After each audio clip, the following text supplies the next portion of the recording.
Slick back. No, slick back. That's what I said. Slick back. No, nigga, I'm a pimp named Slick Back. Pimp named Slick Back. Pimp named Slick back. Nigga, are you deaf? I'm a pimp named Slick. Assalamualaikum warahmatullahi wabarakatuh. Perkenalkan, nama saya Lela Musaropa, mewakili rekan-rekan kelompok 1 Project Based Learning yang mengusung tema sosial dan politik dengan judul Antisipasi Depresi dan Stres di kalangan mahasiswa Geografi 2023 di Universitas Siliwangi. Dan di sini kami akan mengundang seseorang yang mungkin lebih paham mengenai mental health ya guys. Dan kita panggilkan Teh Siti Nur Khorida. Ya. Halo Teteh, apa kabar? Iya, gimana kabarnya Teteh? Alhamdulillah aku baik. Oh iya teman-teman, mau ngasih tahu nih, Teteh ini adalah duta kesehatan mental ya Teh ya, dan masih menjadi mahasiswa aktif ya? Iya, iya. mahasiswa aktif juga.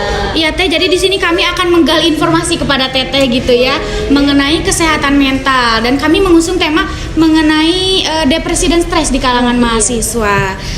Sebelumnya sudah membagikan angket gitu ya kepada teman-teman geografi angkatan 2023, dan kami kami itu sudah menyebar angket sebenarnya ya Teh ya kepada angkatan 2023, dan kami mendapatkan hasil bahwa angkatan 2023 dari geografi itu mengalami stres dan depresi tingkat awal gitu, dan sebenarnya kami kurang paham, mungkin Teteh yang lebih pahamnya. Jadi banyak ya Teh maba-maba yang mungkin masih stres dan depresi karena mungkin belum menyesuaikan dan belum beradaptasi kepada dunia perkuliahannya. Termasuk saya sih Teh ya. Saya juga belajar pada Teteh. Iya, mungkin sebelum ke pertanyaan yang terlintas di benak mahasiswa-mahasiswa, saya pengen tahu dulu nih, apa sih yang sebenarnya Teteh lakukan ketika Teteh merasa stres atau depresi?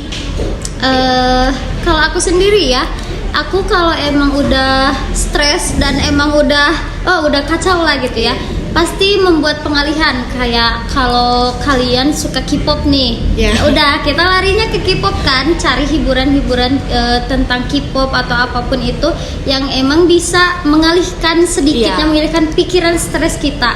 Kalau emang nggak bisa dengan cara itu, aku ya, dengannya emang apa ya, kalau karena aku agamanya Islam, mungkin dengan sholat, baca Quran atau apapun itu, tapi emang itu tuh terlalu religius gitu ya. Paling kita tuh ngelakuinnya ya udah kayak main muter-muter gitu, ataupun emang bermain dengan anak kecil. Nah, karena apa? Dari anak kecil itu kita bakalan mendapatkan positive vibes-nya itu banyak, lebih banyak. Jadi kita akan ke bawah gitu positifnya itu, karena merekanya masih mengandung banyak energi positif. Nah, jadi ke bawah positif ya Teh ya. Kayak gitu. Soalnya kalau kita malah gabung sama orang-orang yang stres juga, malah lebih stres. Ke bawah-bawah gitu ya Teh ya. Bakalan kayak gitu. Nah teman-teman dapat digarisbawahi bahwa kita menghadapi stres itu harusnya dengan hal-hal positif ya Teh ya, dengan misalkan sholat atau bermain dengan anak-anak begitu. Oke Teh, ke pertanyaan yang pertama, menurut Teteh tingkat stres dan depresi di kalangan mahasiswa saat ini jika dibandingkan dengan beberapa tahun yang lalu itu bagaimana sih Teh? Mungkinnya dengan angkatan aku aja ya, yang emang COVID gitu ya. Mungkin tingkat stresnya sedikit berbeda gitu. Karena apa? Karena pas waktu angkatan saya kan emang online gitu, nggak terlalu mengalami bentakan-bentakan seperti itu, nggak terlalu mengalami kekerasan fisik atau apapun itu gitu yang bisa menimbulkan peningkatannya si stres itu gitu, atau mental health itu sendiri gitu. Beda lagi sama angkatan 23 yang emang kuliahnya udah offline, terus si kaderisasinya juga offline juga gitu. Beda sama kami, kalaupun dibentak juga kalau online mah nggak terlalu ngerasa sakit ya. Kalau beda lagi gitu dengan yang offline gitu, pasti kerasa aja tuh langsung. Saya juga merasakan gitu kan, di hati yang paling dalam itu. Nah, beda lagi kalau yang sama yang online gitu, gak pas angkatan aku itu mau dibentak segimana juga nggak ketemu face to face jadi ya udahlah bodo amat, udah gitu mah ya gitu kan. Nah, bedanya kayak gitu, paling ya kalau dinilai tingkat stresnya dari 1 sampai 10, angkatan 21 itu bisa jadi hanya 7, sedangkan angkatan 2023 sekarang itu bisa jadi 9 atau 9 ya. Oke, terima kasih pada Teteh. Dan selanjutnya apa saja yang menjadi faktor utama menurut Teteh yang menyebabkan peningkatan stres atau depresi di kalangan mahasiswa? Ya, yang paling utama pasti lingkungan. Iya. Ya, yang paling utama dan beneran paling utamanya tuh lingkungan. Yang kedua dari diri sendiri, yang ketiga itu dari keluarga. Iya. Jadi faktor apa ya? Tugas itu ya, tugas bisa menjadi dan tekanan-tekanan lain yang ada di lingkungan, kayak kalian kan harus beradaptasi nih. Iya. Dari asalnya SMA-nya online mungkin ya, kebanyakan online. Terus sekarang dihadapkan dengan offline yang tiba-tiba ya kayak gini, bedakan rasanya SMA dan kuliah kayak itu, gimana. iya. Nah, seperti itu mungkin itu juga yang bisa mengguncang jiwa raga. Iya. Nah, kalau untuk diri sendiri, kenapa aku mencantumkan diri sendiri di nomor kedua? Karena itu tuh apa ya? Kayak penerimaan untuk diri sendiri tuh lebih susah. Iya. Susah banget. Betul, karena walaupun bibir kita nih ngomong aku udah ikhlas kok, aku udah ridho, belum tentu hatinya kayak gitu. Iya. Tidak sesuai dengan hati ya. Tidak sesuai dengan hati. Iya. Nah, terus untuk yang ketiga, keluarga. Kita tahu kan, enggak semua anak di dunia ini tuh mempunyai keluarganya harmonis. Iya, betul. Walaupun harmonis, belum tentu di dalamnya tuh penuh kasih sayang. Iya. Ada yang emang masih lengkap tapi nggak dapat perhatian ya Teh ya, gitu kalau ya. bahasa yang Nah, sekarang.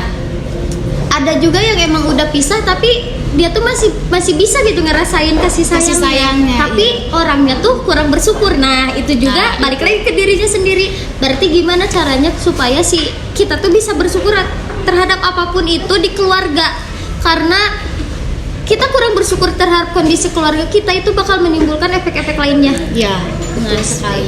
Dan sebenarnya stres dan depresi itu kita sendiri yang menciptakan ya Teh ya. Jadi gimana? Iya, benar. Gitu.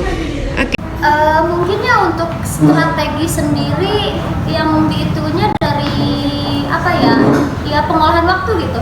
Kayak memanage waktu. Bisa memprioritaskan mana yang harus di nomor 1 kan, nomor 2, nomor 3 dan nomor sekian gitu. Karena kalau kita nggak bisa memanage waktu itu malah bisa lebih stres. Soalnya kita nggak tahu mana nih yang harus dititik prioritaskan sama kita sekarang, apakah tugas A, tugas B, atau tugas C gitu kan. Nah, itu bisa memicu juga tingkat stres yang lebih-lebih lagi karena kita nggak tahu mana yang harus kita kerjakan terlebih dahulu. Contoh, kalau kamu punya 3 tugas nih, sedangkan ini tuh di dunianya beda-beda, tapi kamu tuh keburu bingung mana yang mau aku kerjain. Tapi karena bingung gitu ya nggak kekerjain kan, soalnya udah bingung, gak apa-apa nanti. Nah, karena itu tuh pemicunya nggak bisa mengatur, memanage waktu gitu. Oke Teh, pertanyaan selanjutnya ya. Bagaimana sih peran keluarga dan teman sebaya dalam membantu mahasiswa tersebut untuk mengatasi stres dan depresi? Nih, kalau jawaban untuk ini tuh menyangkut ke apa ya, kayak ketepatan kalian memilih teman.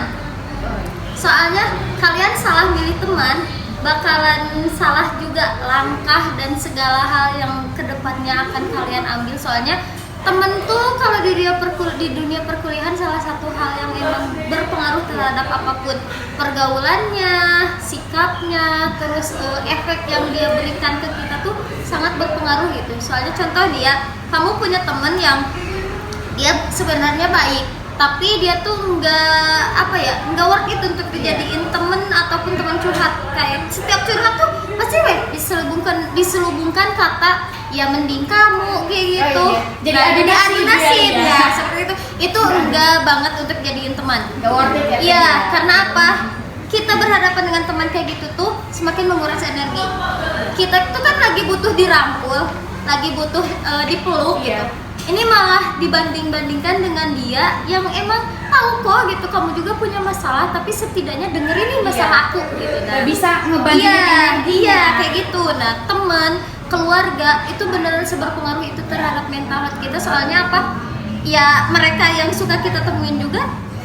Kita mau ketemu sama siapa kalau bukan sama teman dan keluarga?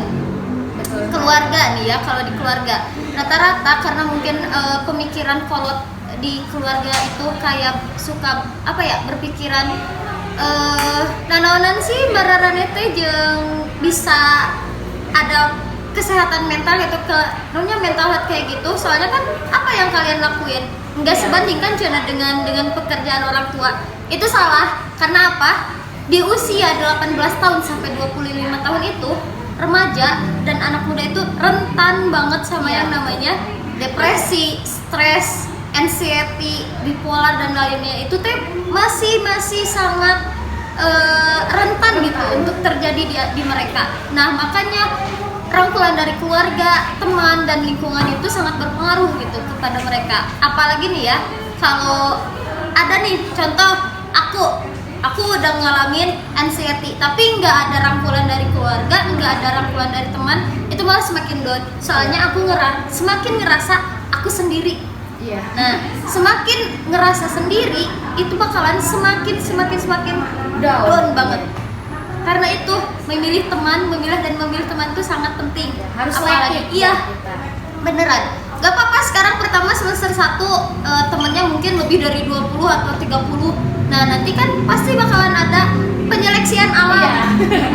Siapa yang kuat bertahan sampai akhir, sampai kita lulus, itu berarti yang benar-benar teman. Iya, seperti itu ya. Berbicara tentang anxiety, mungkin teman-teman di rumah belum tahu tuh anxiety itu apa? Anxiety, ya. Anxiety. Itu tuh kayak apa ya? Panikan berlebih kayak gitu, tapi pikirannya tuh udah gini ya. Aku contohin aja nih. Aku tuh sekarang hari ini, tapi udah mengkhawatirkan hari besok. Iya. Kekhawatiran Aku berlebih. kayak gitu tuh. Nah, itu tuh gak boleh. Soalnya apa? Kita tuh belum melalui hari besok, kita jalani aja hari ini dengan tenang. Dan itu untuk hari besok kita serahkan aja gimana hari besok. Jangan terlalu mengkhawatirkan gitu. Soalnya dengan kita mengkhawatirkan hari besok yang belum tentu gitu yang kita khawatirkan itu terjadi, itu yang bisa membangun seluruh energi negatif. Iya. Tapi gimana tuh kalau kecemasan yang kita cemasin sebelumnya itu terjadi beneran? Jadi selanjutnya nanti kita mikir kayak gitu lagi. Nah, kalau kayak gitu tuh jangan pernah ngedoktrin pikiran. Itu jangan pernah didoktrin. Soalnya kita percaya kan setiap hal buruk tuh pasti nanti di depannya bakal ada hal baik lagi. Iya. Nggak mungkin dong Tuhan menciptakan hal buruk doang tanpa disandingkan dengan hal baik. Nah, makanya kalau setiap apa ya Tuhan tuh menciptakan kamu jatuh nih, pasti bakal ada sisi sembuhnya. Iya. Nah, begitupun dengan cobaan atau apapun itu, setiap kamu dapat hal buruk, ya percaya nanti kita akan mendapat hal baik gitu. Jangan didoktrin dengan kalimat-kalimat pikiran tuh, jangan didoktrin dengan kalimat-kalimat aku takut besok juga kayak gini. Wajar ketakutan, tapi jangan sampai dijadiin itu kecemasan. Nah, Jangan berlarut-larut. iya, nggak apa-apa, jalanin aja. Bismillah we. Bismillah we, Iya, itu intinya, bismillah. Teh. Mungkin ke pertanyaan selanjutnya ya Teh ya. Baik. Bagaimana sih pengaruh teknologi dan media sosial terhadap kesehatan mahasiswa, dan apa saja langkah-langkah yang dapat diambil untuk mengelola tersebut? Nah, untuk teknologi nih, aku sering ngalamin tau kayak lagi scroll TikTok, tiba-tiba kelewat di FYP tuh yang galau-galau, Iya Teh. ke bawah galau. Iya betul. Yang sedih-sedih, Iya. yang sedih-sedih ke bawah sedih gitu kan. Yang senang ya udah kita ikut ketawa gitu. Nah, itu sebenarnya mempengaruhi juga ke mood. Soalnya apa? Kita terus ngelihat yang sedih, pasti kita ke bawah sedih. Gimana sih cara kita menyikapi hal itu? Karena kita tuh pastikan tiap hari itu bersinggungan dengan namanya teknologi. Satu, memilah dan memilih juga sama. Intinya memilah dan memilih tontonan. Apapun yang kita lakukan itu harus dipilah dan dipilih gitu. Soalnya semakin kita terus mentengin si video galau ini, semakin kita tuh kedoktrin buat galau terus menerus. Kebawa suasana. Iya. Ya. Nah, kalau kita udah sedih, ya udahlah nyari stand up comedy buat mengalihkan si sedih itu. Iya. Gitu. Nah, kayak gitu, jangan terus-terusan kayak berlarut di situ. Nggak di scroll. Kan pas kalau FYP TikTok kan algoritmanya kayak yang udah pernah kita like tuh, konten yang berkaitan dengan algoritma itu tuh bakalan muncul lagi. Iya benar. Nah, itu teh usahain kalau emang kamu lagi galau ya boleh sebenarnya kita tuh galau mengekspresikan rasa sedih kita, tapi jangan sampai itu teh membuat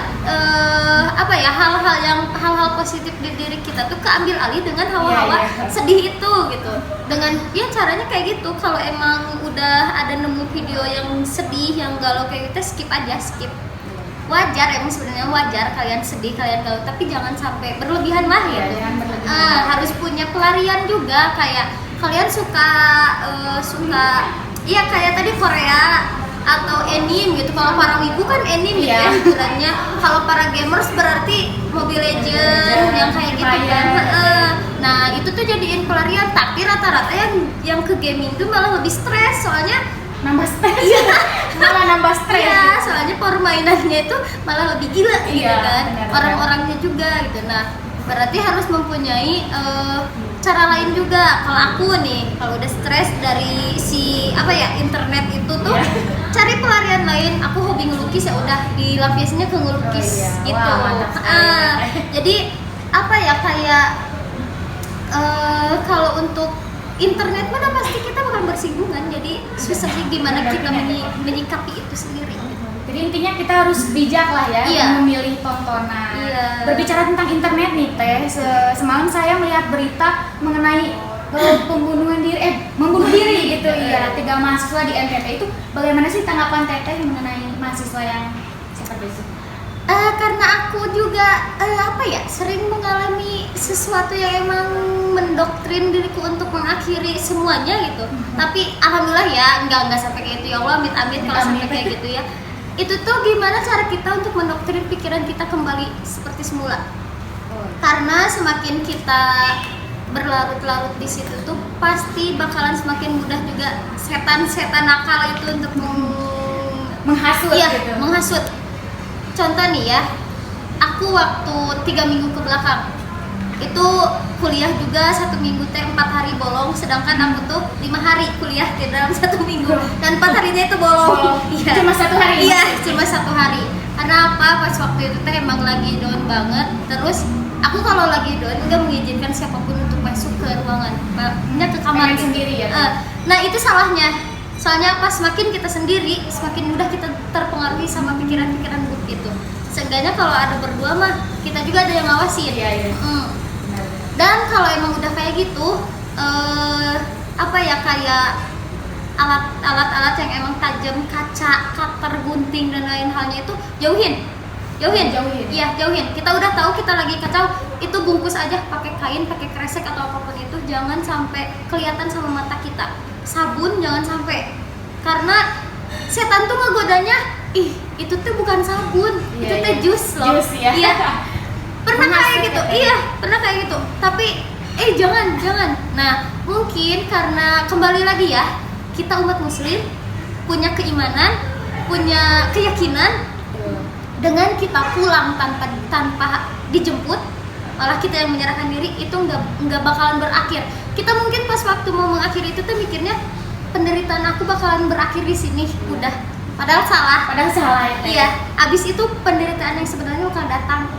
Bukan kamu pernah dengar gak bahwa orang yang bunuh diri tuh bukan rohnya doang yang nggak diterima bumi, jasadnya juga ya. Mana nggak ada pengadilan di kubur, tapi langsung dimasukin ke neraka. Nggak ada pengecualian buat orang-orang yang bunuh diri itu.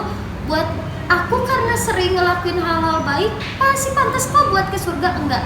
Buat yang bunuh diri, yang mengakhiri hidupnya, mengakhiri sebelum takdirnya, itu tuh malahan bakalan surga tidak ada untuk kamu. Tidak ada surga. Iya.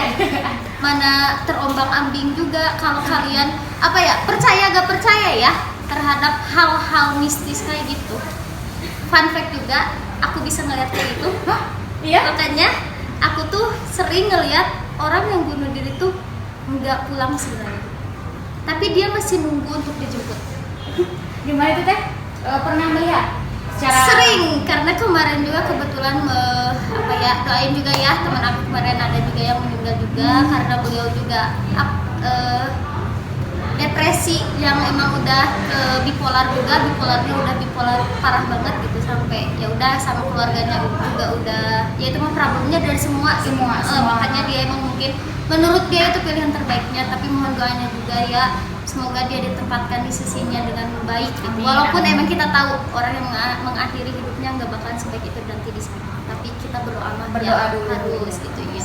Nah, sebenarnya kalau menyangkut bunuh diri yang tadi ya, aku sering melihat mereka masih berkeliaran, gak tahu itu teh emang jin yang menyerupainya, gak tahu emang jin korinnya gitu, gak tahu emang beneran aslinya gitu. Aku sering dijumpai mereka nangis-nangis buat balikin mereka ke alam yang seharusnya. Karena aku pulang sebelum waktunya. Sering mereka ngomong, aku pulang sebelum waktunya, itu emang kemauan kamu atau emang kecelakaan gitu. Itu kemauan aku. Nah, dari situ juga udah kayak terlihat, bukan di dunia pas mereka mengakhiri itu teh bukannya mengakhiri masalah, tapi membangun masalah lagi. Nanti di alam yang berbeda ya Teh ya. Seperti itu. Makanya kalau emang nih dari kalian ya, ada yang emang udah kalut banget, jangan sampai ada pikiran mau mengakhiri hidup. Kalian ingat, kalian kuliah dibiayain orang tua, kalian bisa segede ini juga perjuangan orang tua. Kalian harus ingat setiap apapun langkah yang kalian ambil tuh harus ingatnya ke orang tua. Itu kuncinya. Walaupun mungkin ya orang tuanya nggak sesayang itu, nggak mengekspresikan seekspresif mungkin kasih sayangnya, tapi tetap kalian wajib kok yang namanya berbakti ke orang tua. Sebaik dan buruknya orang tua itu tetap mereka yang jadi orang tua kalian. Baik, Teteh, terima kasih. Wah, seru sekali ya ngobrol dengan Teteh ini. Mungkin ini pertanyaan terakhir ya Teh ya. Apa sih pesan dan mungkin saran yang ingin disampaikan kepada mahasiswa yang mungkin mengalami stres dan depresi, khususnya untuk geografi 2023? Oke, untuk anak-anak geografi 2023 yang pada cantik dan ganteng ya, kalau emang lagi down atau apapun itu, kalau emang nggak percaya ke teman-teman yang ada di sekitar kalian, boleh DM Teteh ke IG ya. Nanti IG-nya cantumin ya. Boleh. Udah tahu meren IG-nya apa cik? IG-nya @siti_nurholidah 028. Boleh teman-teman ya, nanti DM aja ya. Kalau mau konsultasi boleh ya, ya. boleh. Nanti kita saling bertukar cerita aja gitu. Soalnya apa ya, dengan kalian mempunyai teman cerita itu sedikitnya bisa mengurangi beban kalian. Betul sekali. Ya. Nah, yang selanjutnya jangan pernah berlarut-larut dalam kesedihan ataupun emang dalam kesedihan lah gitu. Jangan terlalu berlarut-larut. Nah, yang ketiga, kalau emang udah pusing sama tugas, udah tinggalin dulu aja tugasnya. Kalian cari pengalihan yang lain dulu. Jangan kalau udah pusing nih dipaksain aja terus. Itu gak baik. Kalau emang udah gak kuat, udah tinggalin dulu aja. Biar walaupun telat, daripada kalian kena mental nanti udah gak apa-apa telat juga. Dosen juga kalau emang alasannya kayak itu mah bakal maklumi kok di jurusan aku gitu ya. Di fisika kalau telat aku suka ngechat ke dosen.